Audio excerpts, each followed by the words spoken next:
Her teeth sank into the raw meat with a soft, wet tear. The camera was so close you could see everything, the shine of the blood, the pink-red fibers pulling apart. The way her lips closed around it like this was the most normal thing in the world. Someone across the table gagged. "Oh my God, she's doing it again," a girl choked out, shoving her tray away. Another voice, half disgusted, half delighted, cut through the cafeteria noise. "Yo, get this, get this. Zoom in." Phones swung toward her like weapons. Screens lit her face in cold blue as she chewed slowly, methodically, on the strip of raw meat she'd just bitten from. No sauce. No seasoning. No cooking. Just raw. "Bro, what is wrong with you?" a boy demanded loudly. "You're actually sick." Nora swallowed, wiped the corner of her mouth with a napkin, and reached back into the small plastic container sitting in front of her. Her fingers came out slick, pinching another thin slice of red, glistening meat. The girl next to her, a pretty brunette named Tessa, half rose from her seat. "Nora, can you maybe not do that here?" she whispered. "People are literally going to throw up." "If you're that weak, look away," another kid snorted from behind his phone. "This is gold." He tapped his screen, making sure the focus was locked in tight on Nora's hand, the meat, her face. "Come on, do it again," he urged. "Take another bite. Give the internet what it wants." Around them, other tables had gone quiet. Trays stopped moving. Forks held midair. Everybody watching. Nora lifted the second slice. Her hand didn't shake. Her expression didn't flinch. If anything, her eyes looked distant, like she wasn't really in that noisy room at all. She opened her mouth and bit down. Squelch. The nearest girl clapped a hand over her mouth, turning away. "Ew, EW. What is she, a vampire?" "She are nothing but raw, bro," someone laughed from another table. "Look at her. That's all she eats." The phrase stuck in the air like a label. "She are nothing but raw." It had started as a stupid comment under a video last week. Some random kid's bad grammar turned into a joke, and now people were saying it like it was her actual name. "Seriously," the boy filming said, angling his phone so both of them were in frame. "Tell them, Nora. They wanna know. Why do you only eat raw meat? Why are you like this?" Nora set the half-eaten slice down in the container and finally looked up. For a brief, flickering second, the reflection of herself in his camera lens wasn't a teenage girl at all. It was a dark, formless shape in a gray, empty field, holding something bloody in its hand. "You will live as I eat." Her heart skipped. Then the vision was gone, replaced by the smug face of the boy behind the phone. "Well," he pushed. "Say something. Or you just gonna chew?" Tessa glanced around at all the watching faces, then back at Nora. "You don't have to answer," she murmured. "Just ignore him." Nora's fingers curled inward, leaving faint red smears on her napkin. "I eat this," she said quietly, "because I want to stay alive." The boy burst out laughing. "You hear that? She thinks if she doesn't eat raw she dies. That's some next-level delusional." "Maybe it's a dare," someone suggested. "Maybe it's a cult," another said. "Maybe her parents are, like, insane carnivores." "She are nothing but raw," the boy repeated into the camera, snickering. "That's her whole personality." Nora closed the lid on her container with a soft click. "Lunch is over," she said. The bell hadn't even rung yet, but she stood up, slung her bag over her shoulder, and walked away from the table. As she moved through the maze of chairs and backpacks, phones tracked her, some low, some held high. Eyes followed her with a mix of disgust, fascination, and that sharp, cruel hunger people got when they smelled a weakness that wasn't theirs. She didn't look back. If she had, she would have seen the boy already uploading the clip, thumbs flying over his screen. Title: "She are nothing but raw nauseated face." Caption: "Would you still sit with her?" By the end of the day, half the school would have an answer. None of them knew that she'd asked herself a much harder question months ago, in a place where there were no tables, no phones, no laughter, only a flat gray horizon and a voice that sounded like every nightmare she'd ever tried to forget. "Do you want to die now, or live like me?" Back then, she hadn't thought about crowds or comments or cameras. Back then, she'd only thought about her mother's face if she didn't come home. She passed a trash can on her way out of the cafeteria and paused, the container still in her hand. For a moment, she imagined dropping it in. Walking out. Buying a slice of hot pizza like everyone else. proving she could be normal. Proving she wasn't ruled by a voice in her head and a bargain she'd never really understood. Her chest tightened. A faint pressure wrapped around her heart, almost gentle, almost affectionate. No fire. She exhaled slowly, turned away from the trash can, and headed for the exit. They saw a freak. She felt a leash. In math class, the phones came out under desks. The video had already made the rounds by then. Someone had added slow motion. Someone else had looped the moment she bit down. A third had slapped horror movie strings over the top and zoomed in on the flecks of red at the corner of her mouth, adding the caption. She are nothing but raw, this school is lost. Screens lit up in the dim classroom while the teacher droned on about quadratic equations. Snickers floated through the air, small and sharp.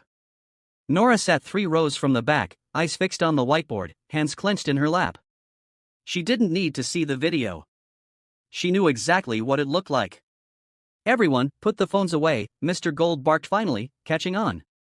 If I see another screen, I'm taking it. The glow faded, but the looks didn't.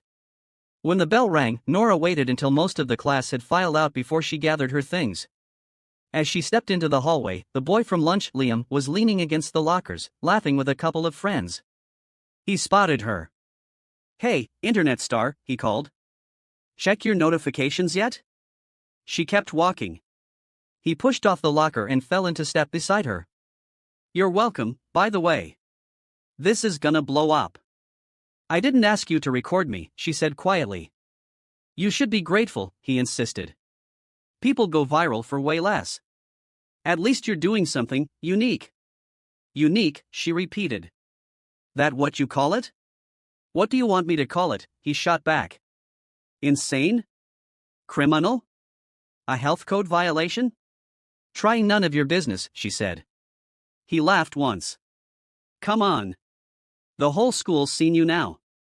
You made yourself everyone's business the second you pulled out that, whatever that was. It was beef, she said. Raw beef. See? That's not better, he said, half horrified, half entertained. Why? That's all I want to know. Why? Because, she said, if I don't, I stop breathing. He rolled his eyes dramatically. Right. And if I don't eat 12 nuggets a day, my sneakers explode. She stopped walking so suddenly he almost ran into her. Liam, she said, turning to face him fully. You think I like this? You think I enjoy being she or nothing but raw to people who don't even know my last name? Well, what else am I supposed to call you? He challenged. You won't tell anyone anything. Maybe because every time I open my mouth, someone like you turns it into a joke, she snapped. Something in her voice made him falter for half a second. Then he shrugged it off. Look, he said, softening his tone just a bit, if you just told the story, like, the real story, people might chill. Right now, we're just filling in the blanks. Exactly, she said. You like filling in blanks. You don't like facts. Try me, he said. He meant it as a dare. She heard it as an echo of something else. Shoes. She shook her head. You wouldn't believe me. Bet, he said. You don't have enough money for that, she muttered, brushing past him. He grabbed her sleeve without thinking. Come on, just say it. What happened? Why raw? Her body went ice cold from the touch. For a split second, she wasn't in the crowded hallway anymore.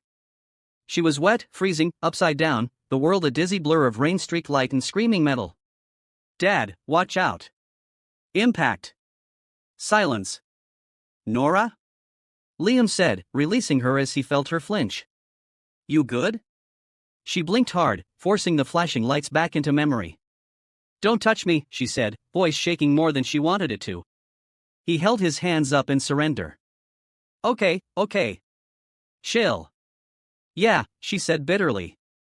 That's the problem. I did. That night, the rain came back.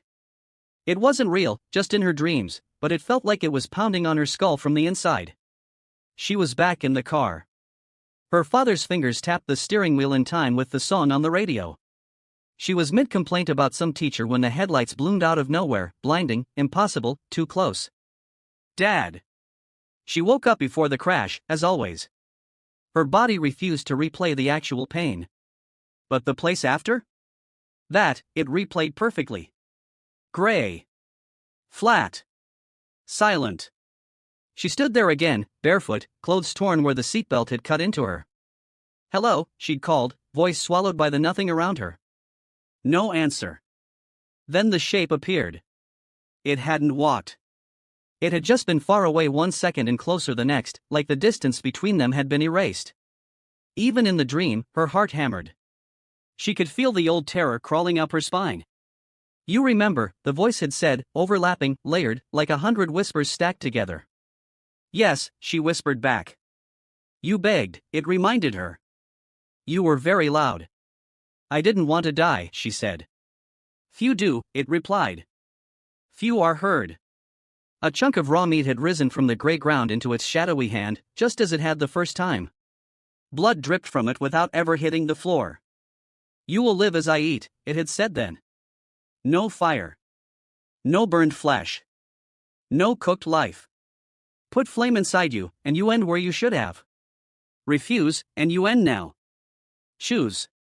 She'd looked down at her own hands in the dream. They were empty. Shaking. I didn't know, she whispered. I didn't know what I was agreeing to. You asked, it said simply. I answered. She closed her eyes in the dream and in her bed at the same time. I still don't want to die, she said. The meat hovered closer. Then keep eating, it said. She woke up with the metallic taste of blood still ghosting on her tongue. In the dim light of her room, she sat up slowly, heart pounding but steady. Her phone buzzed on the nightstand. New message from an unknown number. She squinted at the screen. It's Tessa. Principal said we're having an assembly tomorrow BC of the videos. She might call you out. Just a heads up. Her stomach lurched. An assembly. Of course. Kids were cruel. Adults were predictable. She typed back, fingers trembling. Thanks. 3 dots appeared, vanished, reappeared. For what it's worth, I think you're strong. I'm sorry everyone's being them. Nora stared at the words for a long moment. She are nothing but raw might be what they called her. Strong? She didn't feel it. When morning came, the entire school buzzed with rumor. They're gonna show the video. They're gonna bring some cop to talk about cyberbullying. I heard they're gonna expel whoever filmed it. Good luck finding them, half the school did. Nora walked through the doors feeling like she was walking into a second crash she couldn't swerve away from. In the kitchen that morning, her mother had hovered while her grandmother cut the meat. Make sure it's fresh, Grandma muttered. No smell. No color change.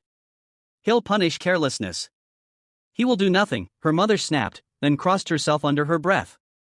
Talking about him like he isn't listening is the quickest way to make him listen, Grandma warned.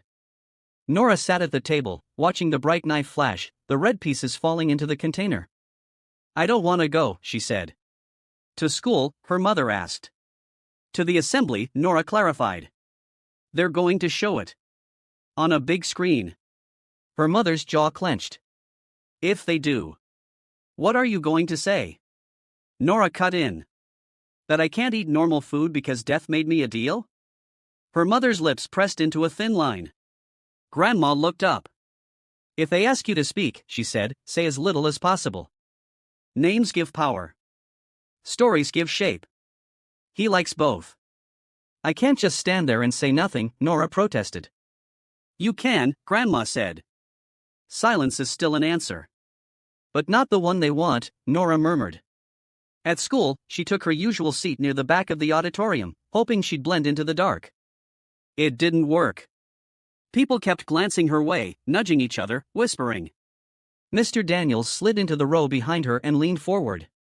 If at any point you want to leave, you look at me, okay, he murmured. I'll get you out of there. She nodded, grateful. On stage, the principal stepped up to the mic. You all know why we're here, she began. This week, a video of one of your classmates was recorded and shared without their consent. It spread quickly. Some of you laughed. Some of you commented. Some of you said nothing but watched anyway. Her gaze swept the room. I'm not here to shame anyone, she continued. I'm here to show you what you've actually been passing around. The lights dimmed. The screen behind her lit up. Nora's stomach twisted. There she was. Close up. Bite. Blood. Chew. Caption. She are nothing but raw. The image froze on her face mid-chew. A few scattered laughs broke out before dying just as quickly when the principal spoke again. This, she said firmly, is a person. Not a joke. Not a monster. Not a meme. A human being, with a name, a family, and a story you don't know. She turned toward the wings.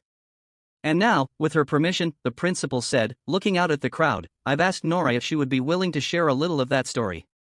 You don't deserve it, she added, to a soft ripple of surprise, but maybe you need it. Nora's heart stopped for a beat, then resumed twice as fast. Permission. She had said yes last night when the email came. She'd almost deleted it, almost ignored it. But something had pushed her past fear. Maybe it was exhaustion. Maybe it was anger. Maybe it was the tiny, stubborn part of her that was sick of being nothing but raw. Now it was too late to back out. Nora, the principal called gently. Would you join me? The room hushed. Every head turned. Every eye landed on her. For a second, she saw herself from above, small, hunched, frozen in the back row. Mr. Daniels' hand touched her shoulder briefly. You got this, he whispered. She stood. Her legs felt like they were wading through mud as she walked down the aisle. The steps up to the stage seemed taller than usual, the lights hotter, the air thinner.